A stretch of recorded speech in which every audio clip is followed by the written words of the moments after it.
ngeri sih bang. Karena itu nggak mungkin ya perut bisa kayak tomat yang dikukus tuh bang. Meletek gitu. Terus di kulit perutnya itu urat-urat biru tuh, biru ungu itu pada keluar dan kayak memuai gitu loh bang. Dia yang nolongin aku di jamret bang. Kadang kalau kangen tuh suka ngomong gitu kan,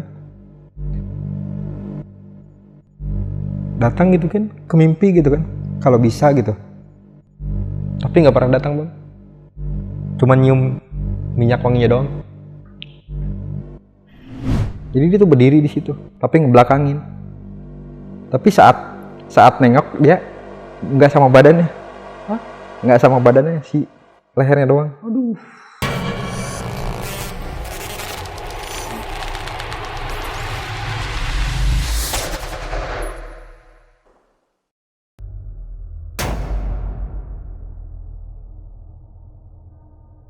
Assalamualaikum warahmatullahi wabarakatuh. Selamat datang di Narasi Misteri sama gue Randi Mulya. Dan sekarang udah ada narasumber, yang mana narasumber kita ini sempat mengalami banyak sekali gangguan sampai salah satu orang terdekat dari beliau itu meninggal dunia. Nah, kita langsung ngobrol aja dengan narasumber kita kali ini. Halo Bang Kabir. Halo bang. Sehat Bang? Alhamdulillah sehat. Nah, Bang Kabir, ini yang Bang Kabir alamin di tempat kerja, ini tempat kerja ya waktu itu terjadi. Iya, tempat ya? kerja. Nah, itu dapat kiriman atau dapat apa sih Bang waktu itu? Iya, lebih tepatnya kesantet sih bang. Disantet. Disantet. Ini perihal urusan Kerjaan, persaingan kerja ya. persaingan kerja. Ini terjadi di tahun berapa saat itu Bang? 2015an bang. 2015. Dan 2015. ini masih terjadi ya? Masih lah. Urusan santet ini ya, Masih ada. kirim-kirimannya. Iya. Dan apa saat itu Bang Kabir sendiri pun ngalamin dan tahu nggak siapa yang mengirim dan ini kandidatnya gitu, gambarannya tahu, orang yang bersangkutannya pun tahu. Tahu, karena pernah bermasalah. Oke. Dan sampai semua itu terjadi sampai satu teman Bang Kabir tuh pergi ya. Iya, awalnya temen dulu kan. Temen dulu yang Temen dulu yang meninggal itu, baru saya ngalamin. Baru Bang Kabir ngalamin. Dan alhamdulillahnya itu bisa selesai ya. Alhamdulillah bisa sembuh. Dan itu pun agak lama sih bang pengobatannya. Oke. Nah, kita tahan dulu deh Bang ya. Nah, buat temen-temen yang penasaran apa yang terjadi sama Bang Kabir di tempat kerja dan gangguan-gangguan di luar nalar yang terjadi, tonton sampai habis, jangan di skip. Dan buat temen-temen nih yang punya pengalaman pribadi pun, kalian juga bisa ceritain di Narasi Misteri, DM aja ke Instagramnya Narasi Misteri, atau klik link yang ada di deskripsi di bawah. Ya udah, kalau gitu kita langsung dengerin pengalaman Bang Kabir dengan kerjaan dan apa yang terjadi semuanya. Karena di dunia ini bukan cuma kita yang nempatin.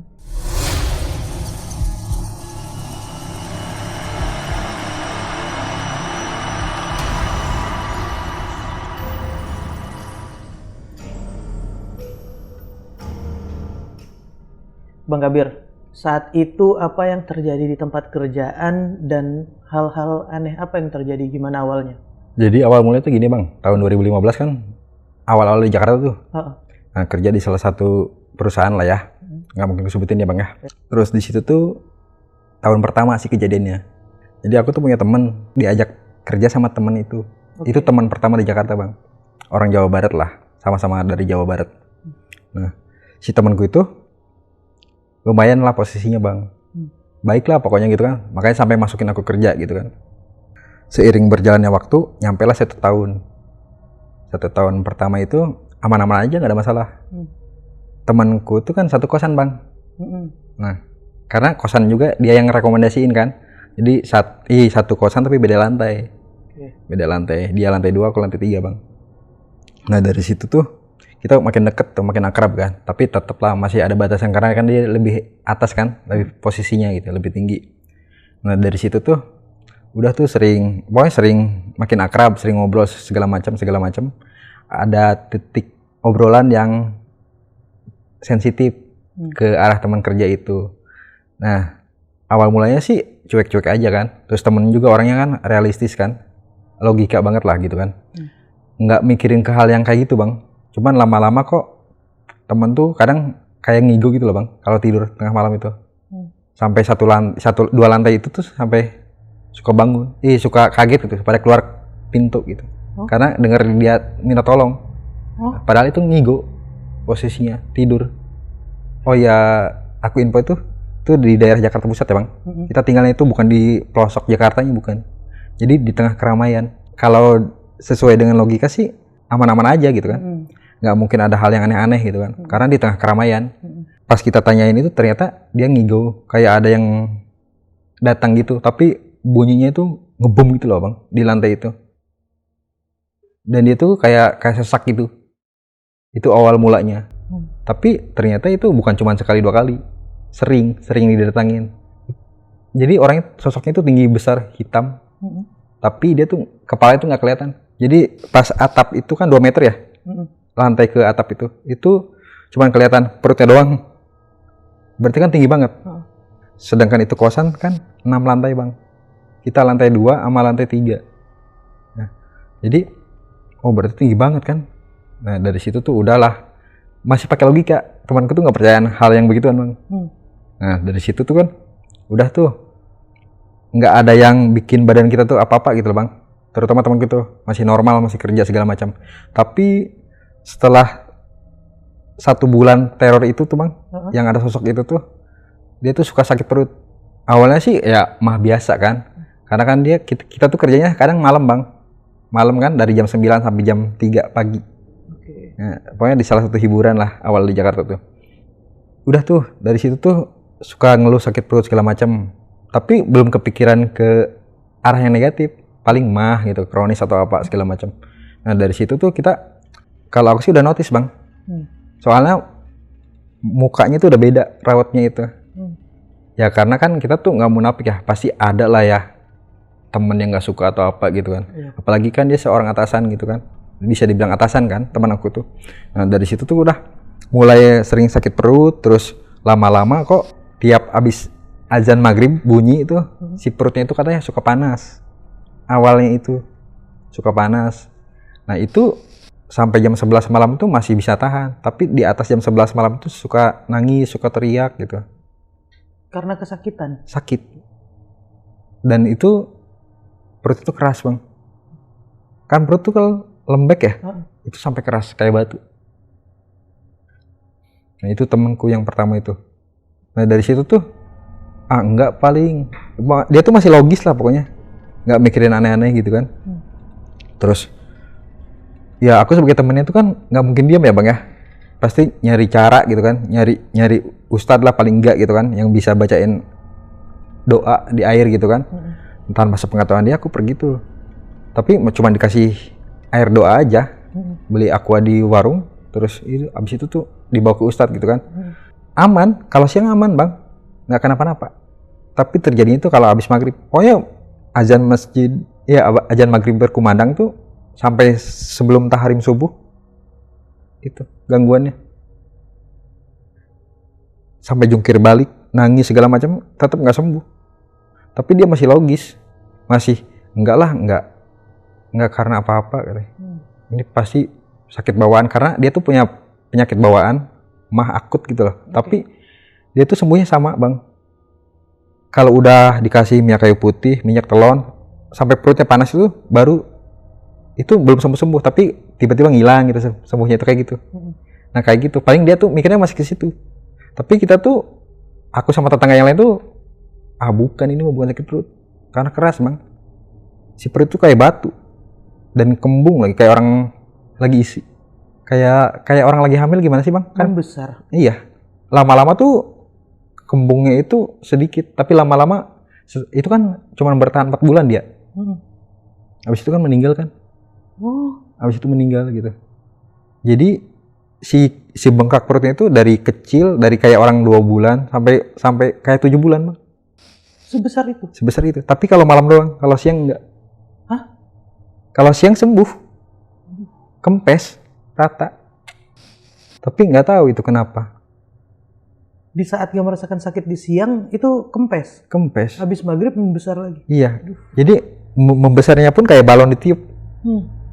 Kadang kita tuh penasaran tuh sama tetangga kos itu kan, waktu dia belum pulang kampung itu kan, penasaran, pengen tahu sih proses mengerasnya itu kan. Jadi kita tuh sebelum maghrib tuh kita udah standby, dan itu kita ngelihat rame loh, satu lantai itu, satu lantai lebih 6 lantai malahan. Saking penasarannya, karena kejadian itu suka teriak-teriak itu mengganggu kan, otomatis ganggu yang tetangga-tetangga lain kan, yang tadinya nggak kepo juga jadi kepo gitu. Ada apa, kenapa, dikiranya kesurupan atau apa gitu.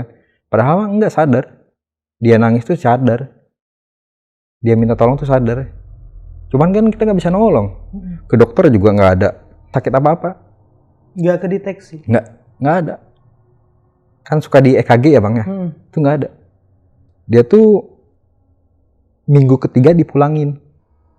Karena dia udah nggak kuat. Minta pulang dia tuh. Ke daerah Jawa Barat itu. Nah, singkat cerita tuh sebelum meninggal, kita tuh datang bang, aku pribadi datang ya, datang ke rumahnya itu sebelum meninggal itu. Jadi apa ya, ngeri sih bang, karena itu nggak mungkin ya perut bisa kayak tomat yang dikukus tuh bang. Aduh, kayak gitu, meletek gitu. Terus di kulit perutnya itu urat-urat biru tuh, biru ungu itu pada keluar dan kayak memuai gitu loh bang, kayak memuai gitu. Jadi sebelumnya aku juga kan kenapa nggak diceritain kampungnya apanya gitu kan, karena kan nggak enak ya. Tapi aku udah izin sama orang tuanya, udah izin sama keluarga. Jadi itu pecah kayak bisul bang, dan itu darah merah semua itu. Tapi kan nggak ada lubangnya, nggak ada matanya bang. Jadi kayak telur aja, tapi urat-uratnya kelihatan. Terus dia muai gitu loh bang. Untung nggak nyembur gini. Jadi dia tuh kayak tomat bang, kayak tomat dikukus gimana sih? Direbus, nah gitu. Itu ya kalau nggak lihat sih nggak percaya bang. Kalau nggak lihat ya. Ya mungkin kalau orang tuanya mau cerita, tapi kan itu kan takutnya luka lama ya bang ya. Ini aja aku minta izin itu lama bang. Izin cerita ini kan, itu. Cuman takutnya kalau dia cerita itu kan, atau kita interogasi kan, takutnya kan kangen gitu kan, nggak enak juga kan, nggak tega juga gitu. Nah itu sehari sebelum meninggal, kempes tuh. Sebelum meninggal. Si darahnya itu keluar tuh kempes. Berarti meninggal dengan kondisi perutnya kebuka. Udah dikasih perban. Tapi dia tuh mukanya tuh kayak bercahaya gitu loh bang. Jadi kayak udah ikhlas mungkin ya. Terus sebelum meninggal itu, malamnya itu kata si mamanya itu katanya, dia ngomong ada kuda. Padahal di situ tuh nggak ada yang punya kuda bang. Kalau di halaman itu kan bunyinya ya, kayak yang kencang-kencang itu. Nah itu nggak, cuma suara kuda aja katanya. Tapal kuda gitu ya? Kayak telapak kuda gitu loh, sama dehemnya kuda itu loh bang. Nah kayak gitu. Padahal di tempat temanku itu nggak ada yang punya kuda. Delman, jangan kan kuda, delman juga nggak ada. Karena jauh dari kota bang. Terus dari situ tuh jam 4:30 subuh udah nggak ketolong. Jadi kita tuh udah nyampe Jakarta nih, kan berempat ya. Berempat ke kampung temanku itu, sama temen kos, sama temen kerja itu. Balik lagi karena ya temen ya, itu teman awal di Jakarta gitu. Terus dia yang nolongin aku di Jamret bang.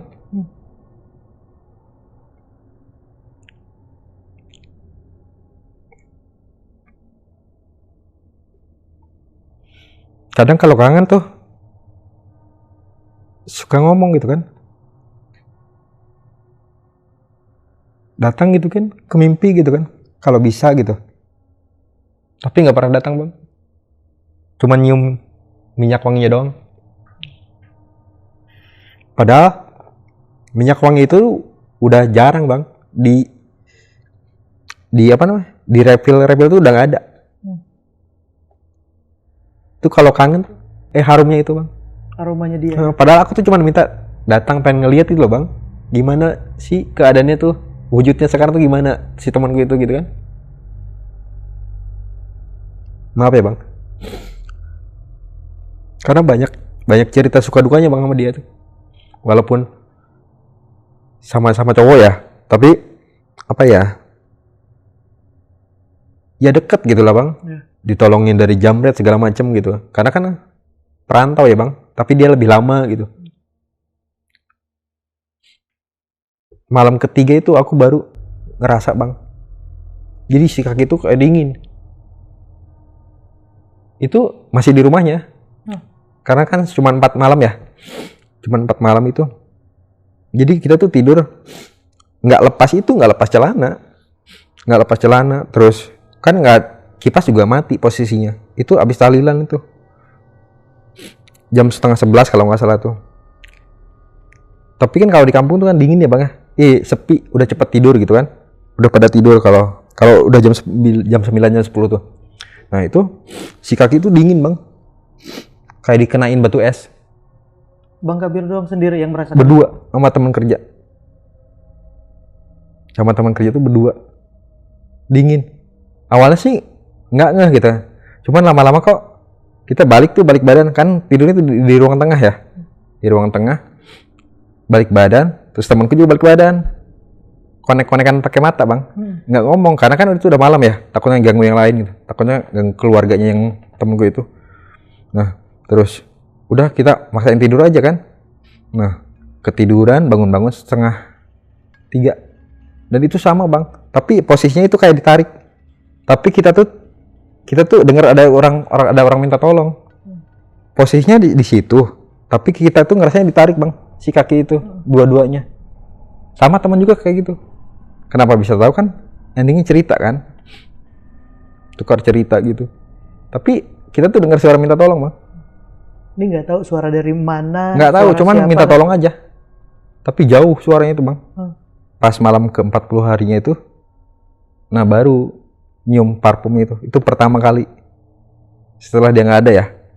Padahal itu semua parfumnya itu udah nggak ada. Tapi kok berasa ada lagi gitu kan. Tuh pertama kali bang, nyium parfumnya dia setelah dia nggak ada tuh. Di kos posisinya itu, sama di kerjaan. Berasa kalau dia ada almarhum ini ada di sekitar ya. Ini percaya nggak percaya ternyata targetnya aku bang selanjutnya. Dan kejadiannya juga sama. Dari habis maghrib sampai subuh. Ini berapa lama setelah almarhum pergi? Itu 2 tahun. 2 tahun setelahnya? 2 tahun. Itu kan kejadiannya 2015 kan? Udah melewati dulu nih, almarhum udah selesai gitu. Dan 2 tahun berikutnya baru Bang Kabir merasakan ini. Ya. Ternyata orangnya sama juga. Jadi si orang ini tuh hatinya itu mungkin punya iri dengki kali ya. Karena padahal kita tuh nggak pernah punya masalah bang. Kita tuh walaupun kita nggak salah tapi kita selalu minta maaf gitu lah. Nah dari situ tuh awalnya itu nawarin rokok bang. Si orang ini tuh nawarin rokok tapi kok baunya tuh aneh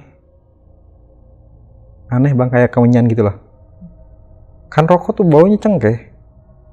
Ya udah, aku ambil aja 2 batang bang, tapi nggak dinyalain di situ di depan dia, aku ambil aja. Ternyata aku juga lupa ngisep bang, lupa nyalain rokok itu sampai ke bawah ke kosan tuh awalnya. Nah itu dari situ awal teror itu mulai. Si rokok itu masih di saku baju kerja di kemeja itu. Nah, padahal cuma 2 batang bang, nggak sebanyak itu gitu. Si dada itu kayak ditindih, berat banget bang.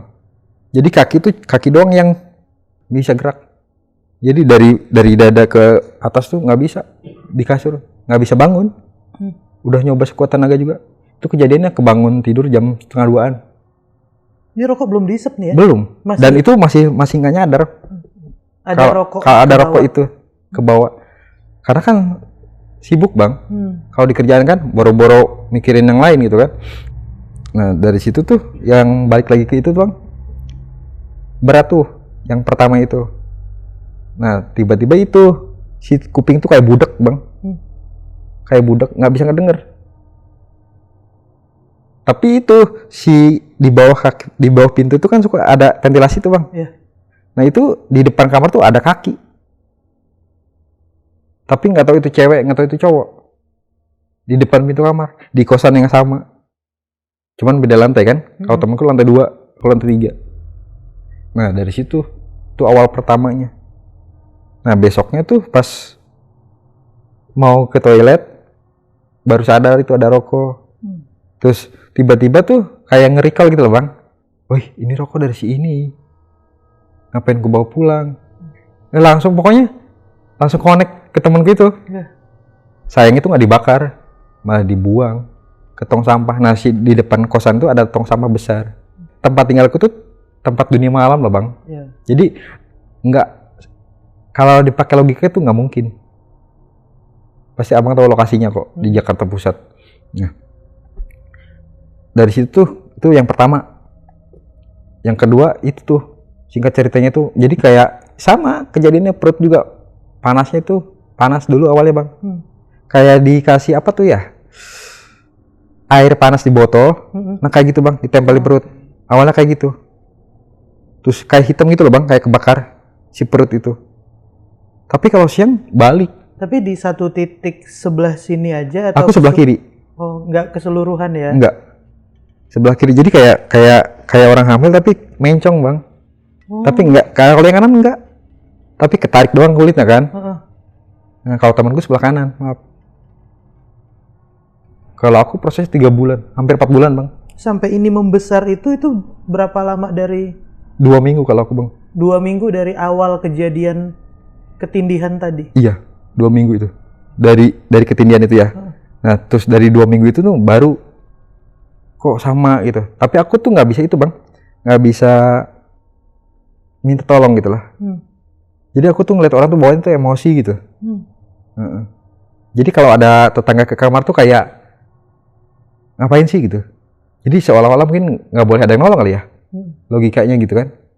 Jadi kayak seolah-olah orang yang introvert bang, walaupun watak aslinya memang introvert gitu, tapi itu lebih parah dari watak asliku gitu bang. Sedangkan teman aku tuh udah nggak ada yang dekat bang ya. Jadi ya udah sendiri di handle, sakit sendiri segala macam sendiri. Tapi bedanya aku nggak teriak-teriak bang, cuman panas aja. Panas terus kadang suka ngantupin kepala bang ke dinding tuh, saking keselnya tuh. Terus pernah minta tolong sama tetangga itu, dikiranya apa acting. Tapi pas tahu itu dia baru percaya, pas baru dia ngelihat itu. Karena kok di dalam katanya berisik banget, padahal aku tuh lagi ngebenturin kepala ini. Itu buat ngalihin rasa sakit tuh. Terus aku itu masih fokus bisa ngedoa lah ya, tapi nggak mempan bang, karena kan sendiri ya. Karena sama aku juga punya riwayat mah kronis bang. Nah kalau aku bedanya setelah besar. Kalau temanku udah dari kecil ya, dari umur 5 tahunan kalau temanku tuh. Nah kalau aku itu dari SMP bedanya. Cuman sakitnya juga sama, bisa datang ngedadak, bisa sembuhnya juga bisa hilang sendiri. Orang udah pontang-panting cari obat segala macam, nggak sembuh-sembuh, tapi nanti sembuh sendiri. Itu berbeda dengan kondisi yang terakhir di kosan ini, itu berbeda ya? Yang mah kronis zaman dulu beda. Sama apa yang terjadi sekarang itu berbeda ya? Beda. Kalau dulu kan memang ya awal-awal merantau itu kan serba ngirit kali ya bang ya. Jadi sering makan telat segala macam gitu. Mikirnya ke situ. Tapi udah ada contoh nih temen aku, nggak mungkin ini mah. Pokoknya tiap kali mau ke masjid, tiap kali mau ke ustadz, mau niat berobat gitu kan, tiap kali mau ke dokter itu bawaannya tuh malas. Kalau siang ya, siang normal. Tapi kalau dikerjaan kan maghrib tuh, itu udah mulai berasa pusing bang. Karena mungkin setelah kejadian ini baru nyadar si sinyal itu lebih deket, ya kan? Si pelaku itu lebih deket gitu loh. Jadi lebih, kepala tuh kayak besar gitu loh. Kayak lebih mengembang kepala tuh. Tapi keluar dari kerjaan tuh kayak pelan-pelan tuh kempes si kepala itu. Setelah ini berasanya ya. Setelah menjauh dari si orang ini. Kenapa jelas banget si orang ini? Karena nggak cuma satu orang bang yang bilang ini pelakunya. Tapi alhamdulillah aku masih dikasih kesempatan hidup ya bang ya, masih selamat gitu. Itu pun sembuhnya tuh nggak nggak semerta-merta cari obat sendiri bang. Kenal sama orang yang nggak dikenal pas lagi di Istiqlal. Nah pas kejadian yang perut aku itu, ini yang aku alamin ya, yang aku rasain itu selain perut panas, terus bawaan itu marah-marah. Nah terus itu kalau yang terornya itu kayak semacam itu aroma tapi busuk. Kan katanya kalau busuk itu pocong ya, bau busuk itu. Tapi itu satu kamar tuh nyengat bang, dan dicari sama tetangga-tetangga tuh nggak ada. Sampai tetangganya? Takutnya tuh ada, kan suka ada akuarium ya di kamarku tuh ya. Nah nggak ada ikan mati yang mental gitu, nggak ada. Atau tikus itu, nggak mungkin ada tikus juga bang, karena kan itu lantai 3. Walaupun di depannya ada tong sampah besar ya, nggak mungkin. Itu yang pertama tuh, masih biasa lah bau busuk itu. Nah yang pas ngerinya itu di tangga bang, kan si kamar mandinya itu di luar. Nah jadi si tangganya itu di pojok, nah di depan itu kamar mandi bang, ada 3 kamar mandi. Nah jadi itu aku habis mandi itu bang, kejadiannya itu pulangnya lebih cepat, jadi habis isya. Nah pulangnya itu lebih cepat karena nggak enak badan kan, udah mulai, pokoknya semenjak kejadian itu udah nggak fokus bang kerja itu. Memang mungkin itu kan targetnya biar nggak fokus gitu. Nah pulang tuh habis mandi tuh ada sosok cewek, sedangkan dari tangga ke pinggiran tembok itu jauh bang, ada 1 meteran. Tangganya tangga beton, bukan tangga besi, bukan. Jadi dia tuh berdiri di situ, tapi ngebelakangin. Tapi saat nengok dia nggak sama badannya, nggak sama badannya, si lehernya doang. Aduh.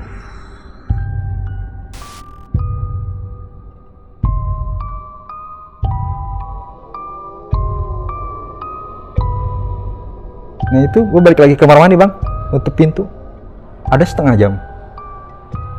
Itu keringat panas dingin itu, karena mukanya hancur. Ini entah itu mata, entah itu apa bang. Jadi kayak mau mental gitu lah. Itu yang paling serem. Abis itu sih ya sama kayak teman aku bang, dengar suara kuda kayak gitu. Berarti kan medianya sama ya, caranya sama gitu.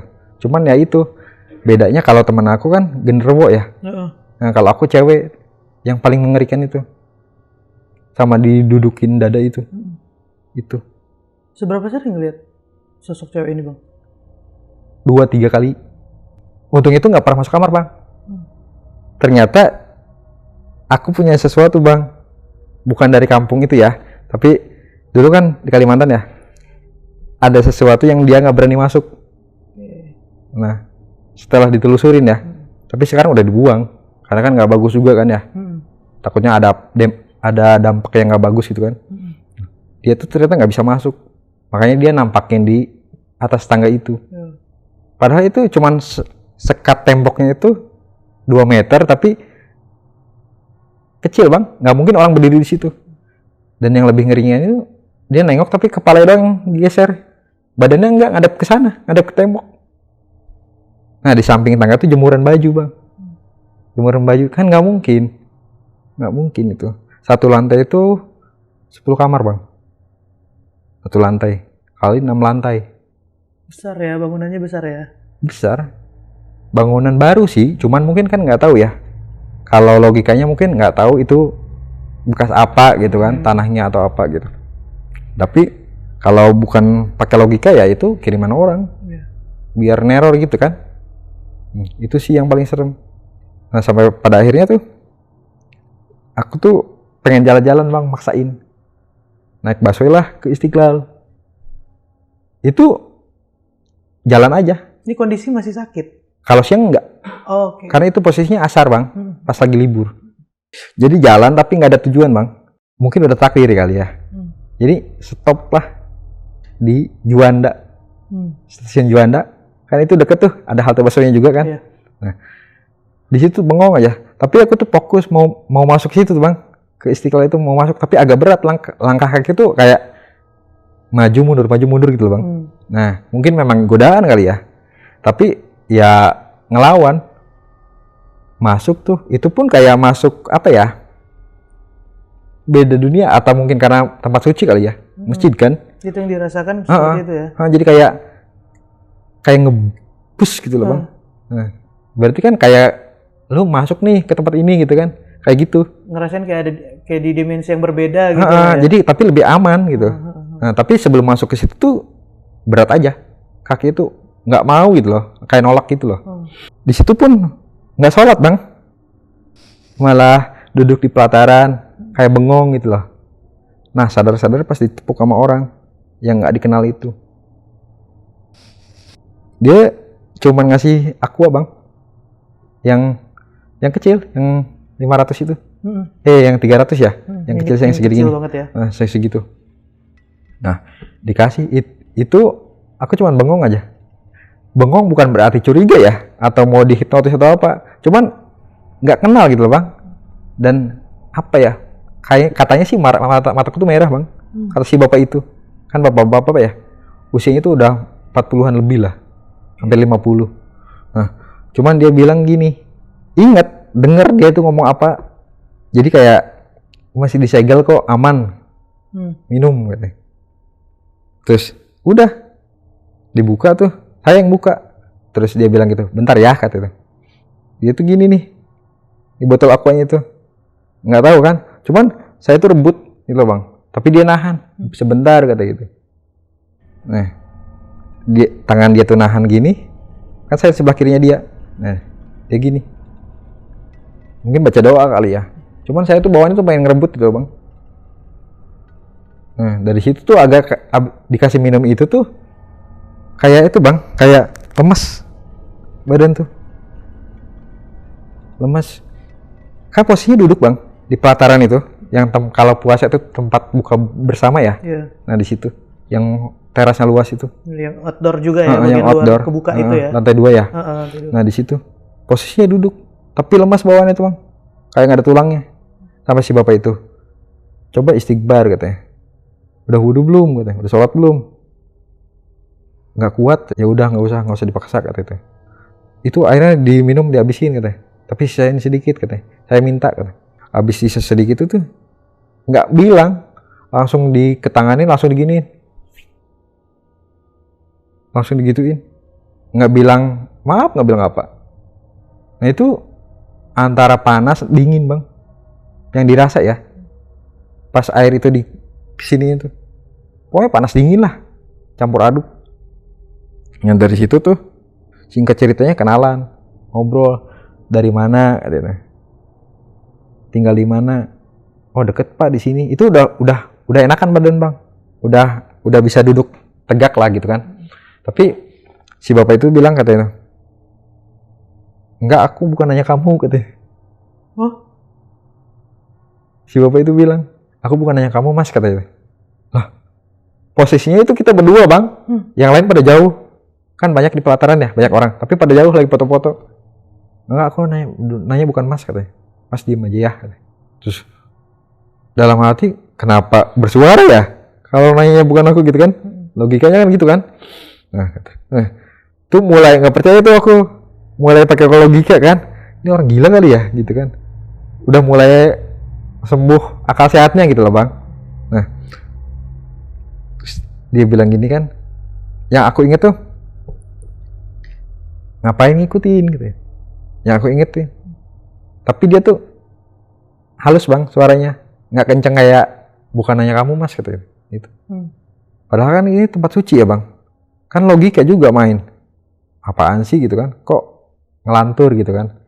Habis itu kenalan, singkat cerita tukaran nomor HP. Waktu itu masih BBM bang, masih ada BB. Tukaran PIN. Terus disuruh main lah ke daerah Petojo. Ya mungkin karena udah dikasih air doa itu ya bang, jadi nggak rasa berat lagi. 2 hari setelah Istiqlal itu, datanglah ke rumahnya. Rumahnya sederhana, biasa aja bang. Cuman si bapak itu bilang, akhirnya datang juga katanya. Pas ketemu itu, maunya kamu tuh, saya tuh ajak kamu hari itu juga katanya. Tapi susah ngajaknya katanya. Kok sekarang mau katanya. Wah mana saya tahu, saya bilang gitu kan. Dari situ tuh si bapak itu bilang, mau nggak kita berobat bareng? Saya nggak sakit pak, saya bilang gitu. Udah nggak usah bohong katanya. Kalau malam suka sakit, belum cerita itu bang. Dikasih tahu suka sakit perut segala macam. Belum cerita. Itu nggak ada nggak ada tampang ustadz. Pokoknya tampangnya itu maaf nih bang ya. Ya orang tuh nggak bakal percaya lu bisa gitu bang. Makanya mungkin ya salah besar ya kalau kita menilai orang dari penampilannya ya. Itu saya ketemu orang seperti itu bang, bapak itu. Nah dia tawarin, mau ikut gak katanya, jalan-jalan aja kita katanya. Kemana pak? Saya nggak mau ke tempat sembarangan, saya bilang gitu kan. Itu logikanya udah itu bang, udah main ya, udah sehat lah ibaratnya gitu kan. Sehabis minum air itu, jadi sakit perut juga agak berkurang bang. Nah, tapi masih suka keras,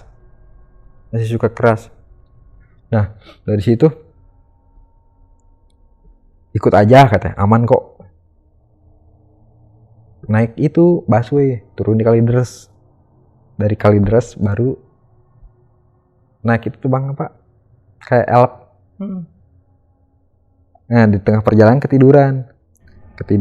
Nah tahu-tahu nyampe kebangun tuh di Pandeglang bang.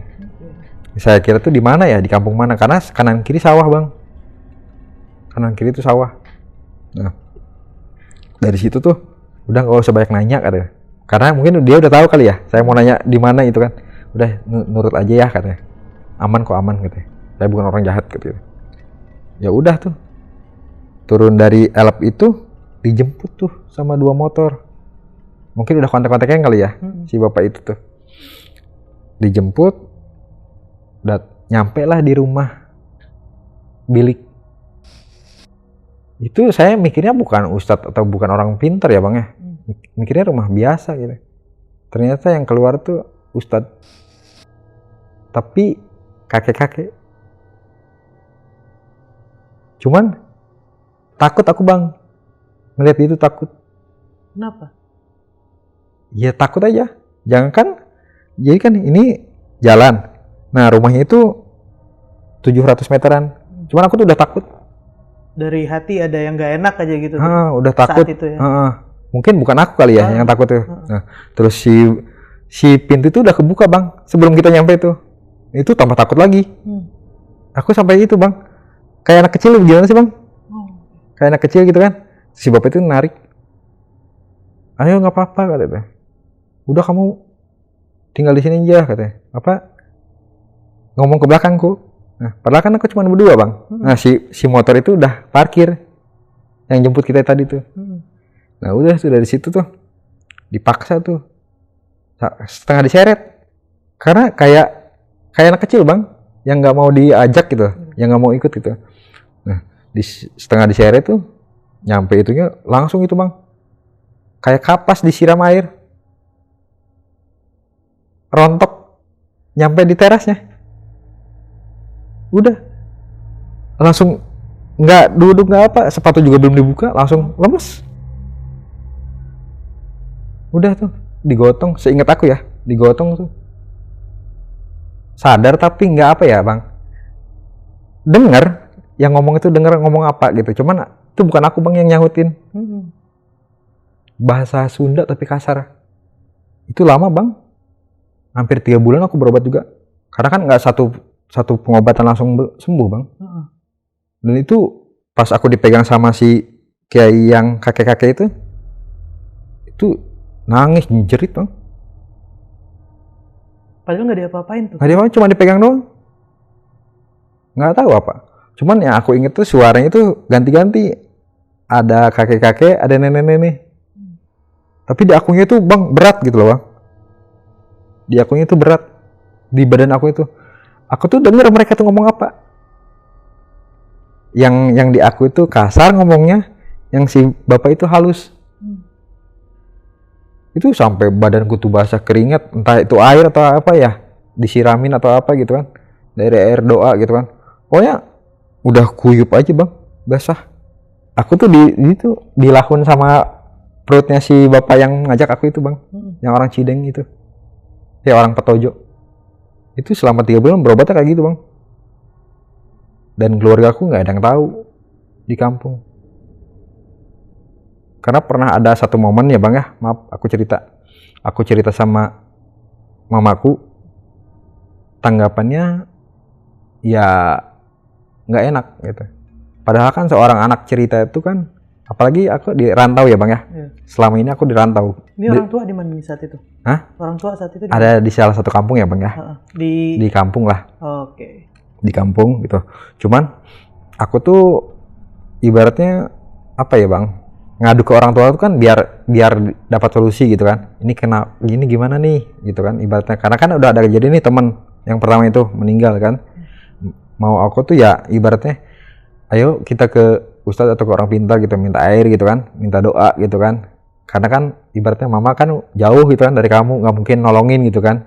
Ya kita sama-sama ibaratnya miskin doa lah ya. Tapi kalau Al-Fatihah sih bisa gitu kan. Cuman kan kalau berhubungan sama dunia seperti itu kan nggak mungkin sendiri ya bang ya. Nah jadi kita tuh kalau nggak minta doa dari orang lain, dari siapa gitu kan. Nah tapi responnya itu ya nggak enak gitu. Intinya tuh nggak enak. Makanya aku dari situ tuh nggak mau cerita, nggak mau ngontek juga bang ke orang rumah. Karena aku pikir percuma gitu. Ya bukan percuma negatif ya. Ya mending kalau mereka bantu aku. Ya mungkin pasti ngedoa bantu. Cuman kan ibaratnya kalau nggak ngeliat sendiri kan, yang ada malah panik.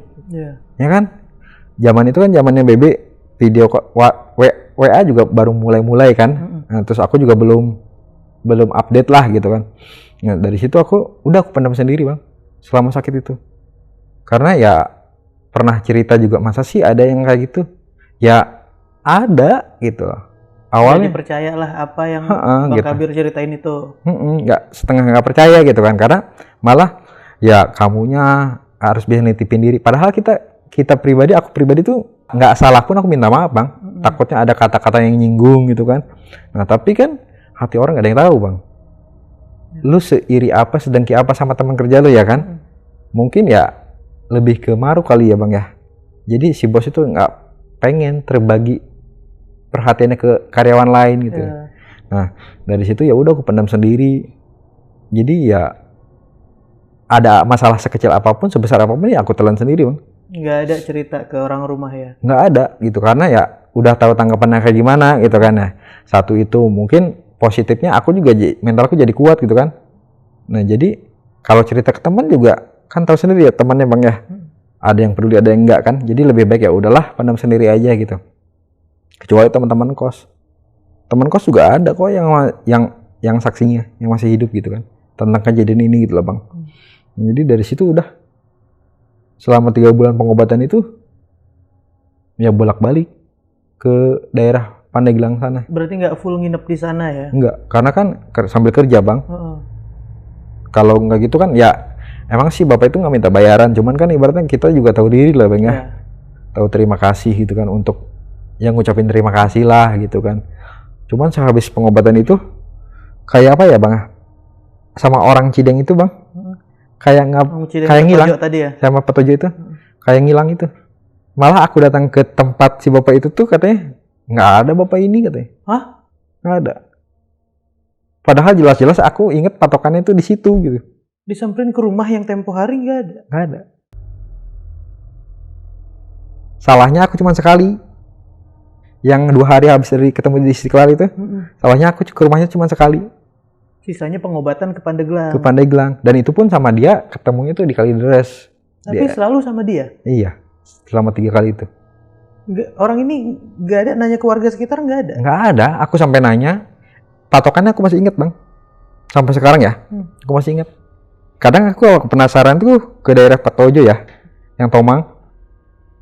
Aku suka datang. Saking penasarannya sampai sekarang. Buat nyari orang ini, bapak-bapak ini? Iya, karena kan ibaratnya ucapan terima kasih itu nggak bisa dibayar bang. Karena perantaranya dia kan. Dan ini percaya nggak percaya, ke rumah si kakek yang aku bilang kiai tua itu ya, kiai sepuh itu, aku ke sana juga sama. Hah? Setelah sembuh. Dan itu yang aku lihat itu bukan rumah bang, kayak kebun biasa. Hah? Setelah sembuh, aku pernah nyoba naik bis Baralaja ya, turun di Baralaja dari Kampung Rambutan, pernah nyoba ngeteng gitu kan. Saking penasarannya, dari Kalideres udah pernah nyoba naik elap. Tapi kan di bawah 3 bulan itu kan mungkin di bawah sadar kali ya bang, sadar tapi nggak sadar gitu kan.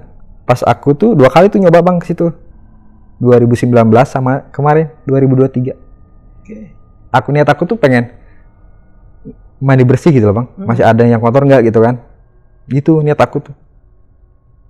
Pengen silaturahmi juga ke sana gitu kan. Karena ke si bapak yang di Cideng itu udah nggak ada, nggak nemu. Dan rumahnya juga nggak ada namanya ini katanya. Rumah zaman dulu bang. Bentuk rumahnya zaman dulu. Ini kayak rumah zaman dulu. Ini yang di Cideng. Ya? Nah kalau yang di Pandeglang itu bilik, rumah bilik. Tapi rumah bukan saung. Rumah. Cuman di bawahnya itu masih ada suka ayam kolong gitu loh bang.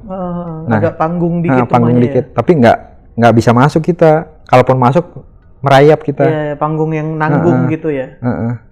Yang aku lihat bukan rumah, kebun. Dan yakin di titik itu. Yakin. Karena dari hamparan luas sawah itu nggak jauh bang. Rumahnya itu. Titik selain rumah itu, maksudnya area sekitarnya itu nggak ada yang berubah? Nggak ada. Karena kan daerah sana tuh kampung bang. Aku inget. Berarti di depannya ada apa, di sampingnya ada apa, itu enggak, itu tetap ada? Ada. Tapi rumah ini itu cuman kebun? Iya. Waduh. Padahal aku tuh kalau ketemu lagi ya sama orang yang di Petojo, sama si bapak itu, sama si kakek yang ngobatin aku itu, ya aku mau belajar gitu bang. Terima kasih dan belajar hal lain lah ya gitu. Iya, tapi aku sempat ke si kakek itu ya, sempat cium kakinya kan, dia malah marah, nggak usah kata itu. Itu saat karena itu kan kondisinya lagi gimana bang sampai Kabir mau cium kakinya itu gimana? Karena kan aku ngucapin terima kasih ke siapa bang? Keluarga aku kan udah yang tahu ya. Mungkin kalau aku pun mati juga, ya kalau bisa dibuang mungkin dibuang kali ya. Ya karena keluarga aku udah nggak ada yang tahu juga. Mungkin kalaupun ada KTP, tapi kan ibaratnya bicara kasarnya ya bang ya mati tinggal mati gitu. Karena keluarga nggak ada yang tahu. Walaupun ada nomor teleponnya, tapi kan cuman kutulis doang di kosan kan. Nah gitu. Makanya aku terima kasih ya cium kakinya. Walaupun awalnya takut kan, tapi kan ternyata yang aku takutin itu bukan aku kan gitu. Ini setelah sembuh nih ya, setelah yang ketiga kali. Yang aku ingat tuh itu bang, di rumahnya itu banyak penjaganya. Yang aku ingat. Penjaga seperti apa? Nggak bisa dijelasin bang, cuman cahaya doang. Si rumah bilik itu. Yang aku lihat ya. Yang Bang Kabir lihat itu sosok-sosok cahaya di beberapa sudut rumah itu. Ya makanya kan aku tuh takut ya. Kayak setengah diseret gitu kan. Itu mungkin karena ada yang ngikutin aku kali ya. Ada yang kiriman itu, makanya mungkin bisa setengah ngelihat gitu kan. Padahal aslinya nggak bisa. Aslinya nggak bisa ngelihat. Makanya takut tuh sampai nangis-nangis kayak anak kecil. Kayak meronta-ronta gitu, setengah diseret juga kan ke rumah si kakek itu. Nah itu aku kalau seandainya mungkin si bapak itu yang di Cideng itu masih hidup ya, atau mungkin iseng buka HP gitu kan, kalaupun buka HP gitu, kalaupun masih hidup, masih itu, aku pengen ketemu lagi, karena tanpa mereka ya mungkin aku nggak mungkin sembuh bang, nggak mungkin ketemu di sini ya bang ya, dan nggak kepikiran untuk sembuh juga bang. Karena melihat histori yang sebelumnya, yang terjadi sama orang terdekatnya Bang Kabir ini. Sama teman itu. Makanya sekarang kalau ngelihat darah tuh trauma bang. Karena melihat si almarhum ini sebelumnya seperti itu sebelum dia pergi ya. Jadi kayak mual gitu loh bang. Kalau nyium darah atau ngelihat darah tuh mual. Darah yang berlebih ya. Bukan yang darah. Yang dikit-dikit gitu. Bukan. Dan berarti setelah ketemu kakek ini dan ke Pandeglang itu yang di perut ini hilang, sakit yang di perut ini hilang. Pelan-pelan hilang. Gangguan yang di kosan pun saat itu hilang juga? Hilang. Dan abis itu nggak ada kendala apa-apa lagi dari sini? Nggak ada, cuman mungkin karena efeknya kali ya bang ya. Jadi kayak setengah halu. Maksudnya? Setengah halu tuh kayak setengah ngigau gitu loh bang. Tapi halu gimana sih? Oh di saat lagi tidur tapi ini? Di saat lagi tidur, di saat lagi di kamar. Saat lagi di kamar.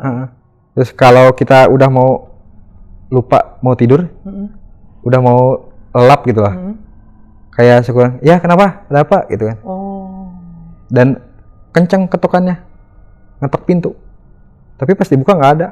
Ini nggak tahu Nggak tahu halu, nggak tahu apa itu emang terjadi di saat lagi posisi setengah sadar karena mau tidur gitu ya. Tapi itu rutin terjadi. Rutin.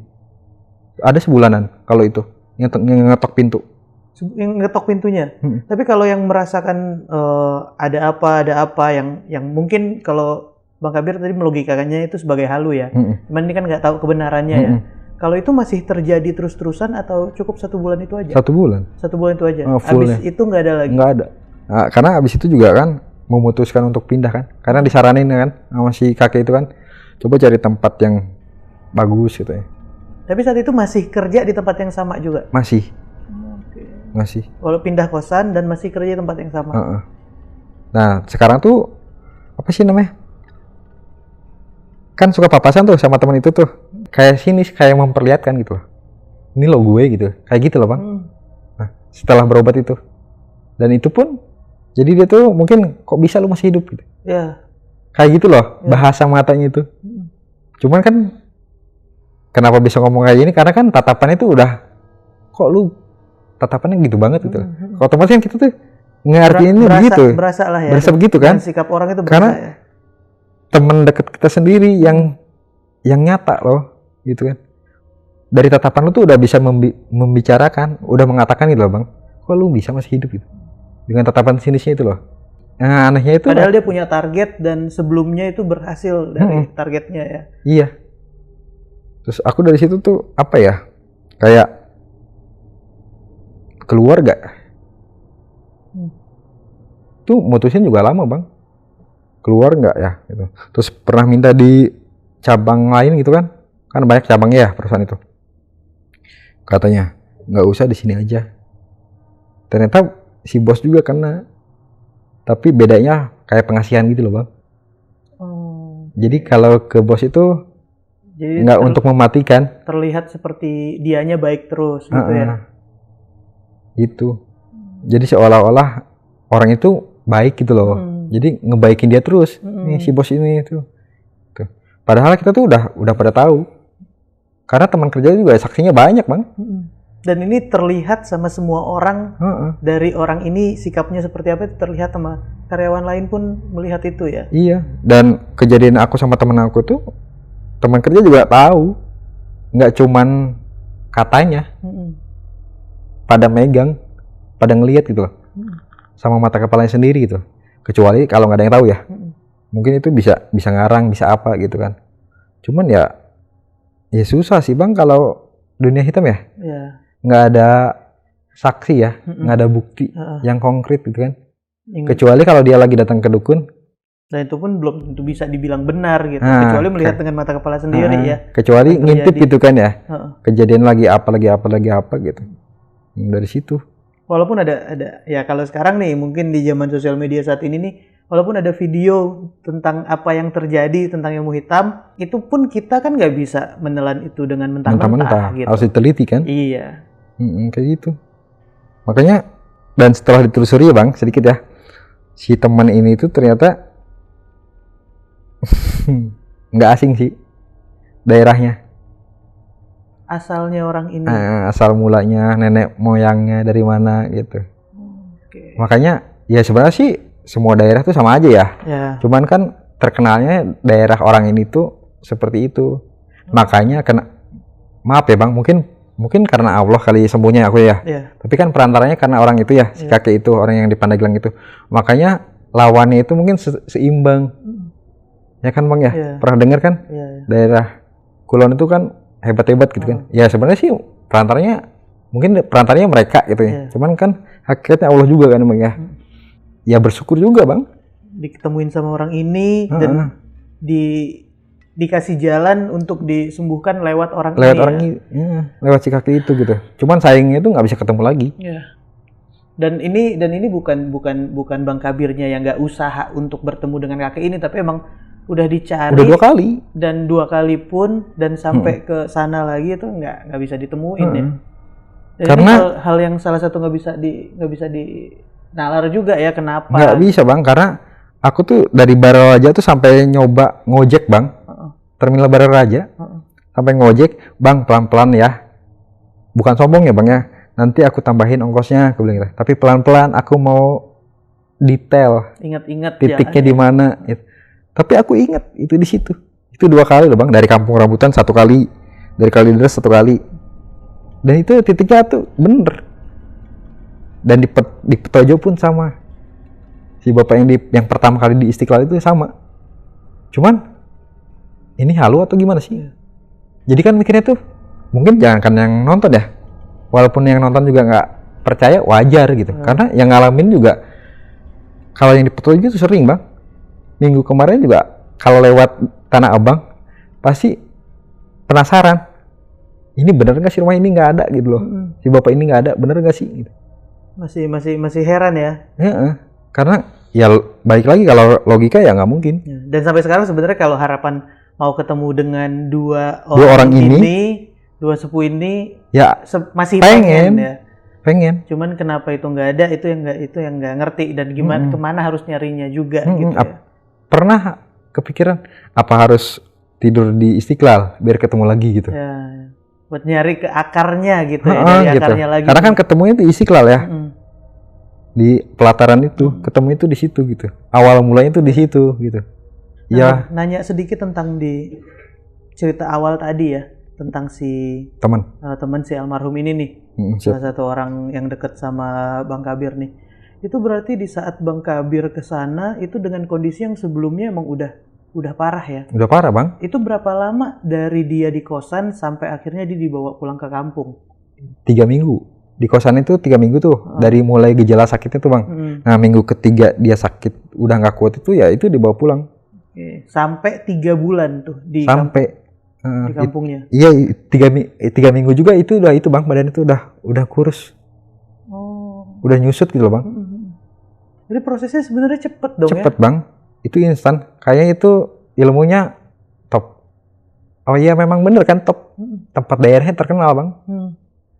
Daerah asal orang yang ngirim ini ya. Mungkin kalau orang ini nonton mungkin ya. Aku cuma mau bilang hati-hati. Karena hukum karma itu ada. Nggak di dunia pasti, di akhirat pasti terbalas kok gitu. Ya aku sih berusaha memaafkan ya Bang ya. Tapi apa ya, kalau kangen sama temanku tuh kadang rasa benci itu jadi manusiawi ya Bang ya. Muncul. Manusiawi gitu, kok lu jahat gitu loh. Kok emang sih sekarang itu jangankan orang lain ya Bang, orang tua juga kadang ada yang ngebunuh anaknya gitu kan. Tapi kan ibaratnya kok tega gitu loh. Kita kan ibaratnya sama-sama kerja cari uang gitu kan. Toh nggak menjelekkan kamu juga gitu loh Bang. Itu aja sih. Dan almarhum ini orang yang nolongin Bang Kabir lah di saat di Jakarta ini baru pindah ke Jakarta, dikasih kerjaan, ya diajak dibantu kerja, lah sama dia. Dibantu sama dia. Dan orangnya sebaik itu ya. Baik banget Bang. Mungkin teman-teman nih yang nonton juga kita sempetin Al-Fatihah juga untuk almarhum ya. Semoga almarhum juga di sana tenang, di sana dilapangkan di tempat yang terbaik lah di sana ya. Namanya Randy Bang. Namanya Randy. Sama lagi. Enggak. Kalau dia RE Bang. Kalau abang kan RA kan. Nah, Muhammad Randy Al-Fatih. Nah, mungkin nama itu juga bisa untuk teman-teman bantu doa semoga almarhum diberikan di tempat yang terbaik di sana. Amin, dan Bang. dihapusin dosa-dosanya lah. Dan itu almarhum itu pergi berarti sehari setelah perutnya itu Bang Kabir itu pulang besuk ya. Bang Kabir besuk hari ini. Besok paginya besok paginya baru nyampe Jakarta. Dan itu udah nyampe ya? Udah nyampe tapi belum masih lengkap. Cuma naruh tas doang. Belum bener-bener. Belum tidur. Belum rebahan. Baru nyampe buka pintu naruh tas. Dapat kabar telepon dari keluarga almarhum. Iya. Balik lagi tuh. Balik lagi. Berarti. Ini dengan orang-orang di kosan kesananya? Orang kosan sama orang kerjaan. Karena ya kita kan ngelihat posisi perutnya itu ya, pas pecah itu kan. Nah, jadi kita tuh kok tega gitu kalau sampai nggak datang gitu kan. Takutnya tuh bukannya gentengan atau apa ya. Ya makanya kita sampai ikut nguburin, ikut gotong gitu kan. Nganterin lah ke tempat terakhirnya ya. Dan ya karena kedekatan itu jadi ada kerinduan yang segitunya ya. Jadi senempel itu Bang Kabir ya. Kangen, soalnya Bang. tadi sampai Bang Kabir pun ya nggak bisa nahan air mata ya dari almarhum karena segitu dekatnya sama kangen. beliau. Ya mungkin terserah ya orang mau bilang, kan sekarang tuh lagi musim yang aneh-aneh ya Bang ya. Cowok kok temen sama cowok gitu kan. Tapi kan ibaratnya cowok itu kan berteman nggak sama lawan jenis doang ya Bang ya. Justru ya sama semuanya ya. Harus Apalagi berteman. orang yang berarti, orang yang pernah bantu yang kita. membantu kan. Gitu ya. Jangan sampai lupa sama yang membantu kan. Nah, apalagi orangnya baik ya. Masa kita lupa? Jangan kan orang yang jahat ya Bang. Orang yang baik aja kita temenin itu. Ya kalau bisa semua kalangan juga harus ditemenin. Jangan milih-milih gitu. Karena balik lagi tadi melihat bapak-bapak ini kita nggak tahu dari luar orang yang seperti apa. Kalau kita nilai cuma dari luarnya aja, ternyata orang ini yang bisa bantuin kita. Yang tadi malah nyelamatin hidupnya Bang Kabir nih bapak ini yang. Kalau dilihat dinilai dari fisik doang, ya itu nggak akan bisa nggak ngobrol gitu. Nggak mungkin Bang, karena bajunya juga baju kemeja, tapi nggak pernah dimasukin. Celananya celana kain, tapi yang gombrong itu loh Bang. Bapak-bapak biasa banget bapak-bapak lah ya. Kampung. Nah, cuman yang aku nalar tuh pasti bapak-bapak ini sering nongkrong di pos ronda. Makanya aku sempat nanya nih ke pos ronda yang di sampai ditanya Cideng, juga. Sampai aku tanya Bang karena penasaran.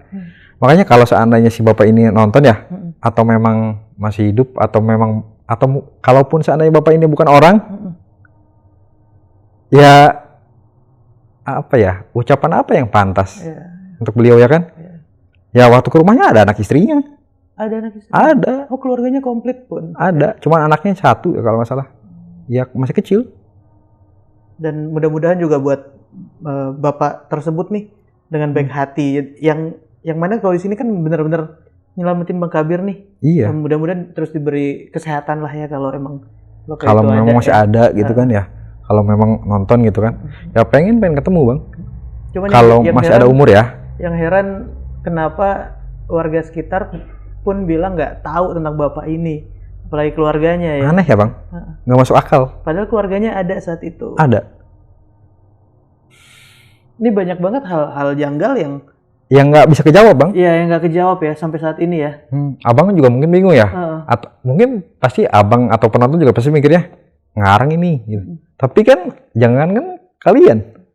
Bang Kabir aja sampai sekarang masih bertanya-tanya ya. Berulang kali loh ke Cideng nyariin. Ke Cideng kan deket ya Bang ya? Patojo tuh deket gitu kan. Yang mana Bang Kabir itu tinggal daerah situ juga. Daerah situ juga gitu. Jadi ibaratnya mau tiap hari juga oke gitu. Tapi nggak masuk akal. Atau mungkin memang malaikat kali ya? Ya bisa jadi malaikat ya Bang ya? Tapi kan wallahu alam. Nggak tahu. Ya seperti kata abang itu kan sering bilang di dunia ini bukan cuma kita yang nempatin kan. Ya banyak macam makhluk gitu. Termasuk binatang. Gangguan bisa dari mana aja, pertolongan bisa dari mana aja kan. Mungkin tergantung amal perbuatan ya Bang ya. Entah itu mungkin dari orang tua kali ya. Walaupun kesannya cuek, ya kan? Tapi kan kita nggak tahu amalan apa yang mereka lakukan ya. Itu sih Bang. Itu yang di saat Bang Kabir cerita sama keluarga pun tanggapannya biasa. Tanggapannya biasa nih. Karena kan ibaratnya masa iya sih gitu kan. Nggak lama. Suruhnya jangan aneh-aneh lah gitu ya. Nggak lama kemudian kan teman kejadian. Terus tanggapan mamaku tuh langsung, kok ada? Lah ada loh, ini nyata. Dan mau nggak mau harus berjuang sendiri di sini di perantauan dengan ngerasain itu semua ya. Iya, sama tetangga-tetangga, sama teman kerja gitu. Makanya makasih banget lah buat teman-teman gitu kan ya. Pasti ada kok teman-teman yang nonton gitu. Terus, dan gue salah satunya percaya orang yang akan nolongin kita paling cepat adalah tetangga. Orang yang ada di sekitar kita. Iya, makanya tetangga. Kita tuh butuh tetangga ya Bang ya. Walaupun saudara lu banyak, tapi kalau jauh percuma. Karena tetap aja kalau kelaparan tuh pasti tetangga duluan yang nolong. Dan itu juga yang bikin kita harus berbuat baik terus sama orang sekitar kita gitu, apalagi tetangga gitu. Karena penting banget gitu. Kalau kita sakit apa-apa tuh pasti tetangga duluan. Nggak mungkin saudara kita. Nggak mungkin. Mungkin emang stigma banyak nyangkut kalau sekarang kan bilang mulut tetangga pedes-pedes gitu. Cuman kan balik lagi tergantung kita yang harus kita lakukan tetap melakukan yang baik karena orang sekitar kita juga yang bakal bisa bantu. Tergantung amal perbuatan, Bang. Ya kan? Kitanya gimana, orang akan seperti apa, ya kan? Responnya ya. Iya. Timbal baliknya lah. Ya, timbal baliknya. Emang sih nggak mengharap timbal balik, cuman kan tetangga juga nggak menutup mata ya, Bang ya. Ya intinya ya, berbuat baik aja biar ada impact baik juga buat kita gitu ya. Dan alhamdulillah juga Bang Kabir ya melewati semua itu. Alhamdulillah, Bang. Dan selamat dari situasi saat itu ya. Ya alhamdulillah, mudah-mudahan ya Bang ya. Jangan ada lagi gitu kan. Jangan ada yang ngalamin lah gitu kan. Kalau bisa ya, kalau memang ada yang nggak suka ya saya minta maaf gitu kan. Takutnya orang ini nonton, karena kan orang ini juga aktif Bang di sosial media. Nah itu yang saya mau tanya juga ke Bang Kabir. Di saat Bang Kabir sekarang menceritakan pengalaman yang satu ini, dan Bang Kabir pun punya gambaran siapa pelakunya, siapa tersangkanya nih kan. Itu udah nggak masalah buat Bang Kabir menceritakan hal ini jika yang bersangkutan, karena ini kan akan beresiko juga gitu. Iya, saya udah mikir juga sih Bang. Makanya ya sekarang lahaula aja lah, gitu kan, ibaratnya gitu kan. Toh udah nggak satu kerjaan juga gitu kan. Dan tujuannya biar orang bisa belajar aja lah Bang, gitu bisa kan. diambil sisi positif dari apa yang dialamin ya. Iya, masalah kalian percaya atau enggak ya terserah gitu. Cuman kan ibaratnya yang ya mungkin kalau kalian ngalamin baru tahu rasanya gimana gitu kan. Soalnya gue yakin banyak orang, kalau gue ya percayanya ya banyak orang di luar sana yang mungkin sakit dan yang lagi ikhtiar dan lagi berjuang juga. Gue yakin di luar sana banyak Bang. Cuman ya namanya pertolongan kan kita nggak tahu datangnya dari mana. Dan mudah-mudahan juga yang di luar sana lagi berjuang dengan apapun yang terjadi dikasih pertolongan dari manapun itulah gitu ya. Susah Bang kalau kita nyari berobat nih. Susah Bang. Karena ini datang sendiri. Sengaja. Sendiri ya Bang ya. Karena lagi bengong di pelataran itu. Dan nggak tahu kenapa saat itu pengennya ke Istiqlal, itu nggak tahu ya. Nggak tahu. Biasanya kan jangan kan ke Istiqlal Bang. Mau cari makan aja. Ya mungkin karena itu faktornya dibikin kurus kali ya. Karena malas mau ngapa-ngapain Bang. Itu gitu. Makanya ya baik lagi Bang, kalau memang yang dituju ini nonton, aku pribadi sih aku minta maaf ya. Dan semoga dibukakanlah hatinya, hidayah. Dapat hidayah gitu kan. Ya aku sih minta maaf kalau ada salah kata-kata selama kita kerja dulu bareng gitu kan. Ya manusia tempatnya salah kan, ya kan. Ya ikhlas ya ikhlas, belajar ikhlas Bang. Karena teman aku juga walaupun kita marah-marah nggak mungkin balik lagi. Iya, betul. Ya terus ya buat teman-teman yang nonton juga maaf kalau ada salah-salah kata, penyebutan tempat atau bahasa yang tidak enak didengar gitu ya Bang ya. Ya baik lagi, hanya manusia biasa Bang. Ya mohon maaf sebesar-besarnya buat Bang Randy sama tim juga. Terima kasih udah dikasih waktu dan kesempatan gitu kan.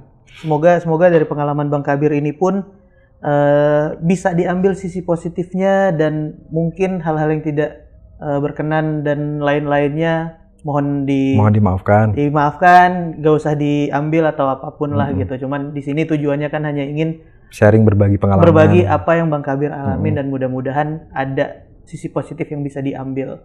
Gitu. Ya hati-hatilah berbicara gitu kan, karena mulut itu mungkin bisa melukai dia kali ya, mungkin tanpa disengaja gitu. Makanya aku pribadi aku minta maaf yang sebesar-besarnya kalau memang kamu tuh tersinggung sama aku gitu loh Bang. Saat kerja bareng gitu kan. Ya kalau seandainya nggak mau maafkan juga nggak apa-apa. Itu urusan kamu kelak. Kan ada peribahasa ya Bang. Ya, dan Bang. Sekarang pun udah sebenarnya nggak takut dengan itunya juga kalau nanti kirim-kiriman itu, karena ya udah sekarang berserah aja lah ya. Berserah aja lah, pasrah aja gitu. Itu juga yang bikin berani jadinya ya untuk bercerita pengalaman ini. Sama itu Bang, ada pepatah mengatakan surgaku, surgamu gitu kan. Ibarat nerakamu juga nerakamu gitu kan. Ya silakanlah berbuat yang menyesatkanmu, tapi tanggung sendiri akibatnya. Gitu. Karena akan ada balasannya. Karma baik itu ada, karma buruk juga ada. Gitu. Itu aja sih Bang aku. Tapi dengan kerendahan hati, aku pribadi aku minta maaf. Gitu buat kamu di sana, sama buat penonton kalau ada kata-kata yang tidak enak, aku mohon maaf gitu. Ya itulah pengalaman aku. Nah, teman-teman juga bisa tulis di kolom komentar apa yang dialamin sama Bang Kabir dari awal Bang Kabir ini tinggal di Jakarta, bekerja, dan semua yang terjadi yang tadi diceritain sama Bang Kabir. Gimana menurut kalian? Dan alhamdulillah sekarang Bang Kabir juga sehat walafiat, hal yang itu bisa dilewatin dengan segala macemnya. Kalian tulis di kolom komentar gimana yang dialami sama Bang Kabir. Apakah orang sekitar kalian juga ada pengalaman-pengalaman yang mungkin serupa? Tulis aja di kolom komentar. Dan Bang Kabir, makasih banyak ya. Sama-sama Bang. Mau makasih. ceritain yang satu ini. Siap. Sehat-sehat terus buat Bang Kabir. Makasih juga Bang. Lancar terus ke depannya, rezekinya, urusannya, sehatnya gitu ya. Doa yang sama Bang buat Abang juga. Amin, amin. Sama kru. Siap. Nah, buat teman-teman yang punya pengalaman pribadi, kalian juga bisa ceritain di Narasi Misteri. DM aja ke Instagram Narasi Misteri atau klik link yang ada di deskripsi di bawah. Dan buat teman-teman yang udah nonton sampai habis, terima kasih banyak. Terus support channel Narasi Misteri. Dan mungkin Bang Kabir ada Instagram atau apa yang mungkin boleh di-share buat teman-teman? Ada. Apa tuh? IG-nya My Kabir. My Kabir. Nah, Ya, nanti siap. juga ada di bawah sini. Iya siap. Siap. Nah, kalau gitu Narasi Misteri pamit. Terima kasih banyak. Karena di dunia ini bukan cuma kita yang nempatin.